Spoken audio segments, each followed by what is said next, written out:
Assalamualaikum warahmatullahi wabarakatuh. Saya Ina Yolandari, jurusan Fisika, Prodi Pendidikan Fisika, Fakultas Matematika dan Ilmu Pengetahuan Alam, Universitas Negeri Makassar, akan menjelaskan mengenai seremonial formal, kegiatan ekstrakurikuler, kokurikuler, dan intrakurikuler, serta praktik pembiasaan dan kebiasaan positif di sekolah. Baiklah, yang pertama, mengenai seremonial formal di sekolah. Seremonial formal merupakan kegiatan yang biasa dilakukan, dirangkaikan, dan ditata dengan tertib dan disiplin. Dalam kegiatan di sekolah, hal ini contohnya yaitu upacara. Upacara ini ada yang dilakukan secara rutin, seperti upacara bendera pada hari Senin, dan juga ada yang dilakukan pada hari-hari besar tertentu. Tujuan dari upacara itu sendiri untuk memperoleh suasana yang hikmat, tertib, dan menuntut pemusatan perhatian dari seluruh peserta, sehingga disusunlah petunjuk pelaksanaan kegiatan ini. Selain itu juga dapat menjadikan sekolah memiliki situasi yang dinamis dalam segala aspek kehidupan bagi siswa, guru, pembina, dan kepala sekolah, sehingga sekolah memiliki daya kemampuan dan ketangguhan terhadap gangguan-gangguan negatif baik dari dalam maupun di luar sekolah, yang nantinya akan dapat mengganggu kelancaran proses belajar mengajar di sekolah.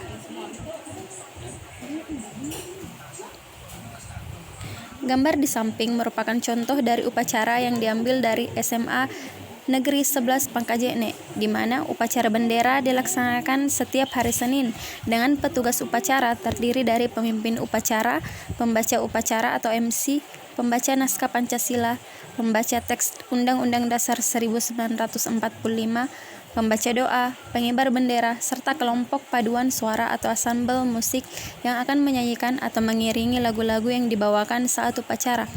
Petugas upacara tersebut berasal dari siswa atau siswa itu sendiri, yang setiap minggunya digilir bergantian tiap kelas untuk menjadi petugas upacara. Selain itu, ada pula peranan yang sangat penting, yaitu pembina upacara atau inspektur upacara, yang biasanya diambil alih oleh kepala sekolah ataupun guru-guru yang lain, dan pada kesempatan tertentu bisa digantikan oleh instansi lain, di mana tugas utamanya yaitu untuk menyampaikan amanat.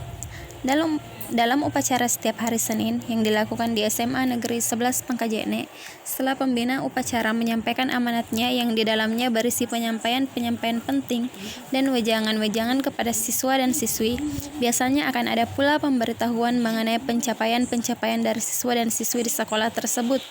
Pembacaan acara upacara atau MC akan menyampaikan prestasi-prestasi yang telah dicapai oleh mereka dalam satu minggu tersebut. Dalam hal ini yaitu lomba-lomba baik dalam bidang akademik maupun non-akademik. Siswa dan siswa yang berprestasi kemudian akan dipanggil ke depan dengan menyebutkan nama dan prestasi yang telah dicapainya, untuk kemudian diberikan selamat oleh para guru-guru dan juga penyerahan piala. Hal ini dimaksudkan untuk memberikan motivasi bagi para siswa dan siswi untuk terus berprestasi. Upacara tidak hanya dilakukan pada hari Senin saja, namun menurut Permendikbud nomor 22 tahun 2018 tentang pedoman upacara bendera di sekolah, yaitu upacara di sekolah paling sedikit dilaksanakan pada pagi hari setiap peringatan Hari Kemerdekaan Bangsa Indonesia tanggal 17 Agustus, hari Senin, dan hari-hari besar nasional. Selanjutnya kita beralih ke intrakurikuler, kokurikuler, dan ekstrakurikuler. Kegiatan intrakurikuler adalah kegiatan yang dilakukan oleh sekolah yang sudah teratur, jelas, dan terjadwal dengan sistematik, yang merupakan program utama dalam mendidik siswa.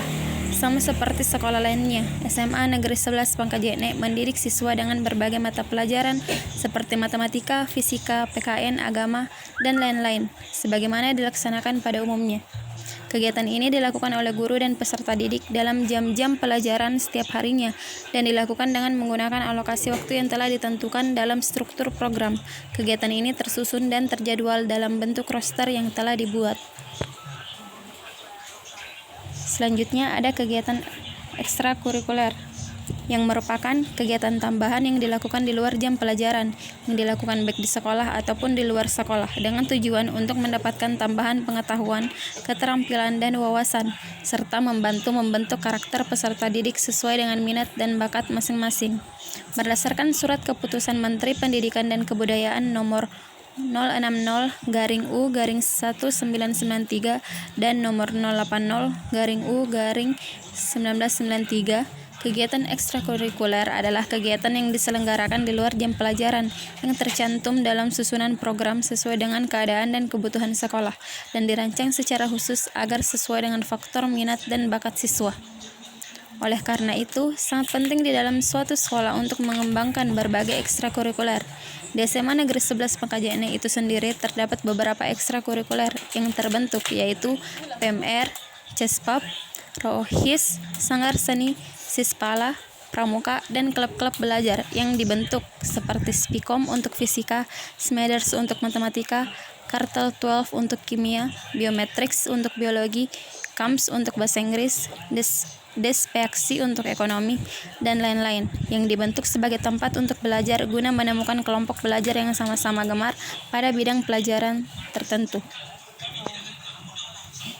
Selanjutnya, kegiatan kokurikuler didefinisikan sebagai kegiatan-kegiatan siswa di luar intrakurikuler yang sangat mendukung terhadap keberhasilan pembelajaran pada kegiatan intrakurikuler. Di SMA Negeri 11 Pangkajene, kegiatan kokurikuler yang ada yaitu matrikulasi yang diadakan selama kurang lebih sebulan pada saat penerimaan siswa baru, yang setelahnya dilanjutkan dengan kegiatan MOS atau masa orientasi siswa. Ada juga study tour yang dilakukan dengan mengunjungi tempat-tempat tertentu yang sejalan dengan pembelajaran yang dilakukan. Di setiap akhir semester juga akan dilaksanakan pentas seni untuk tiap kelas guna memenuhi syarat penilaian mata pelajaran seni dan budaya yang digelar selama beberapa hari. Selanjutnya beralih pada materi praktik pembiasaan dan kebiasaan positif di sekolah. Pembiasaan merupakan upaya praktis dalam pendidikan dan pembinaan anak. Hasil dan pembiasaan yang dilakukan seorang pendidik adalah terciptanya suatu kebiasaan bagi anak didiknya. Pembiasaan yang dilakukan sejak dini akan membawa kegemaran dan kebiasaan tersebut menjadi semacam kebiasaan, sehingga menjadi bagian yang tidak terpisahkan dari kepribadiannya. Terlebih lagi mengingat Indonesia sedang menggiatkan pendidikan karakter, di mana pendidikan karakter dalam konteks sekarang sangat relevan untuk mengatasi krisis moral yang sedang melanda Indonesia. Dalam pendidikan karakter, tertentu menyangkut 3 ranah moral, yaitu konsep moral atau moral knowing, sikap moral, moral feeling, dan perilaku moral atau moral behavior. Berdasarkan tingkat 3 komponen ini dapat dinyatakan bahwa karakter yang baik didukung oleh pengetahuan tentang kebaikan, keinginan berbuat baik, dan melakukan pembiasaan kebaikan. Pengembangan karakter peserta didik dapat dilakukan dengan membiasakan perilaku positif tertentu dalam kehidupan sehari-hari. Pembiasaan sendiri merupakan proses pembentukan sikap dan perilaku yang relatif menetap dan bersikap atau bersifat otomatis melalui proses pembelajaran yang berulang-ulang, baik dilakukan secara bersama-sama maupun sendiri. Kegiatan pembiasaan di sekolah terdiri atas kegiatan rutin, spontan terprogram, dan keteladanan. Kegiatan rutin meliputi berdoa sebelum belajar, membaca Asmaul Husna, hormat bendera merah putih, salat duha bersama, kebersihan kelas, dan lain-lain. Kegiatan spontan adalah kegiatan yang dilakukan tanpa dibatasi oleh waktu, tempat, dan ruang. Hal ini bertujuan memberikan pendidikan secara spontan, terutama dalam membiasakan bersikap sopan santun dan sikap terpuji lainnya. Di sekolah ini, siswa dan siswi diajarkan untuk saling menghormati dan menyayangi, sehingga akan sangat lumrah jika ditemukan para siswa dan siswi yang menerapkan budaya tabe ketika berpapasan dengan orang yang lebih tua darinya, baik itu sesama siswa, terlebih dengan guru. Pada saat memasuki sekolah di pagi hari, mereka telah terbiasa untuk bersalaman kepada guru mereka pada saat memasuki gerbang sekolah. Guru-guru memang diwajibkan untuk menunggu muridnya di gerbang untuk menyambut kedatangan mereka. Setelah bersalaman dengan guru-guru, para siswa kemudian diwajibkan untuk memungut sampah minimal 10 lembar setiap orang dan membuang sampah tersebut pada tempatnya yang telah dipilah. Kegiatan terprogram merupakan kegiatan yang dilaksanakan secara bertahap, disesuaikan dengan kalender pendidikan atau jadwal yang telah ditetapkan sekolah.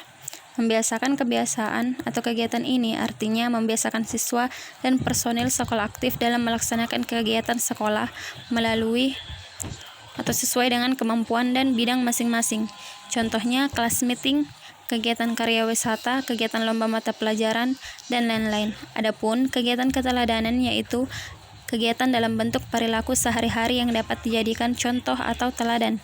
Kegiatan itu termasuk membiasakan berpakaian rapih, membiasakan datang tepat waktu, membiasakan berbahasa dengan baik, membiasakan rajin membaca, dan lain-lain. Sekian pemaparan materi untuk mata kuliah praktik lapangan persekolahan. Lebih dan kurangnya mohon dimaafkan. Assalamualaikum warahmatullahi wabarakatuh.